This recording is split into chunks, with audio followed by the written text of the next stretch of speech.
लकड़हारे की बुद्धिमान बेटी। बच्चों, आज की कहानी है एक बहुत ही अच्छी दीदी जिनका नाम था माला। वो बहुत बुद्धिमान और समझदार थीं। अपनी बुद्धिमानी से उन्होंने जंगल के राजा शेर को भी सबक सिखा दिया। चलो सुनते हैं ये रोचक कहानी, लकड़हारे की बुद्धिमान बेटी माला और जंगल के राजा शेर की।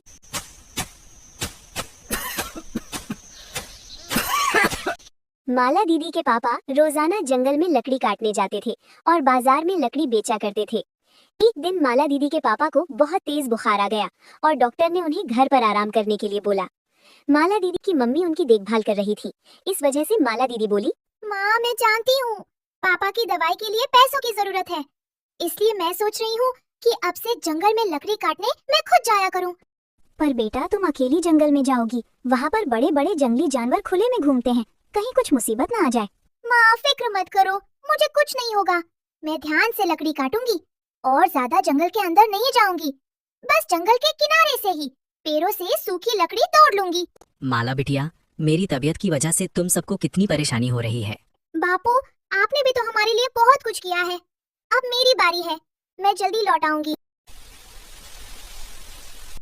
अपने माता पिता को दिलासा देकर बहादुर माला दीदी जंगल में लकड़ी काटने के लिए चली जाती हैं।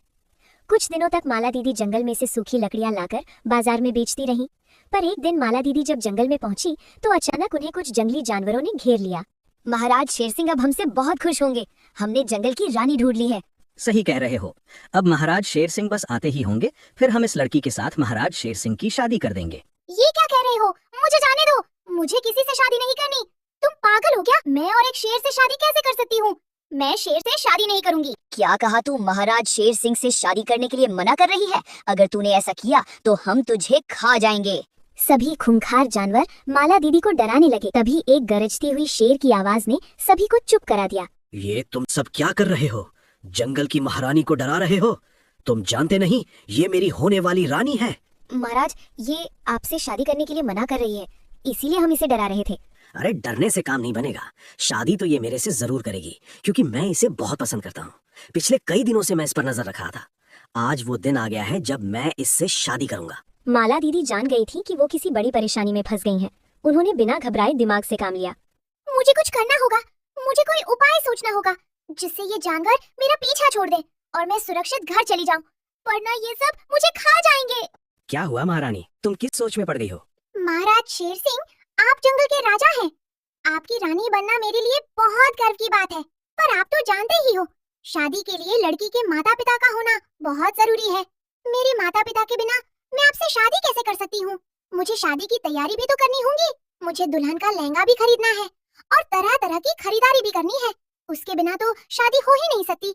आप दूल्हा बनोगे, मैं दुल्हन बनूंगी, तभी तो हमारी मंडप में शादी होगी। आप खुद सोचो, आप दूल्हा बनकर कितने अच्छे लगोगे। मुझे लेने के लिए आओगे?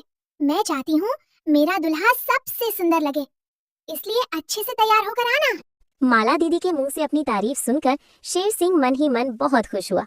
ठीक है महारानी, मैं आपको कल लेने आऊंगा, आप तैयार होके रहना, फिर हम शादी करेंगे। माला दीदी ने इस समय तो अपनी जान बचा ली और घर जाकर सारी बात अपने माता पिता को भी बताई। पर सब इस चिंता में थे कि कैसे उस शेर और बाकी सभी जानवरों से बचा जाए। मुझे तो कुछ समझ नहीं आ रहा माला बिटिया, तू कैसे उस शेर और बाकी जानवरों से बचेगी? माला बिटिया, मेरी वजह से तू फंस गई, ना मैं बीमार होता और ना तुझे जंगल जाने की जरूरत पड़ती। माँ बापू आप चिंता मत करो, मैं कोई ना कोई तरकीब निकाल लूंगी, मैं कुछ सोचती हूँ।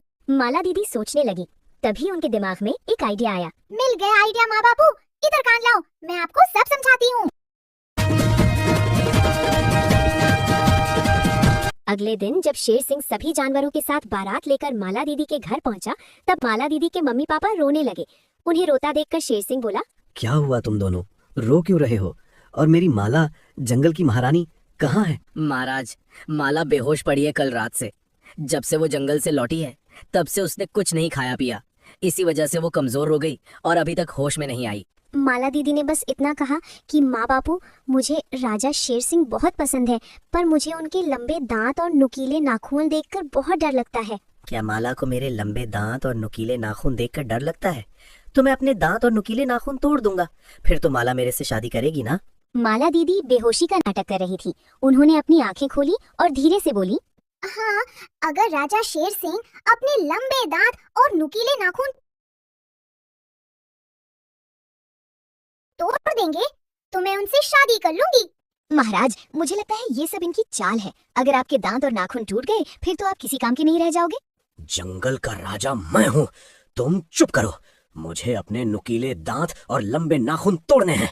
मुझे माला से शादी करनी है और उसे जंगल की रानी बनाना है। माला दीदी मन ही मन मुस्कुराने लगी और बोली, महाराज शेर सिंह, आप तो अपने नुकीले दांत और नाखून तोड़ दोगे, पर इन जानवरों का क्या? मुझे तो इनसे भी डर लग रहा है।